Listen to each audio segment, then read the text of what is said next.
श्री स्वामी समर्थ. जय जय स्वामी समर्थ. सुगड पूजेला सुरुवात होते. तांदळावर सुगड ठेवून प्रत्येक सुगडात हरभरे, बोरे, गाजर, वाटाणा, ऊस, गव्हाच्या लोंब्या असे वसे टाकले जातात. या वस्तूंची पूजा केल्याने घरात अन्नधान्याची कधीही कमतरता भासत नाही, असं स्कंद पुराणात आणि लोक परंपरेत सांगितलं जातं. प्रत्येक सुगडात तिळगुळ ठेवणे आवश्यक आहे, कारण मकर संक्रांती हा तिळगुळाशिवाय अपूर्ण सण आहे.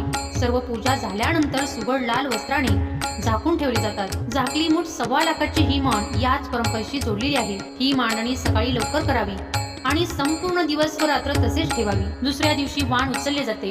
एक वाण कुळदेवतेला, एक तुळशीला आणि उरलेली वाण इतर सवाशिनींना किंवा देवीच्या मंदिरात दिली जातात. देवाला दिलेले वाण प्रसाद स्वरूपात ग्रहण करता येते. सुगड नंतर पाणी ठेवण्यासाठी वापरले तरी चालतात. अशा प्रकारे श्रद्धेने आणि नियम पाळून सुगड पूजा केल्यास घरात सुख, समृद्धी आणि सौभाग्य नांदतं.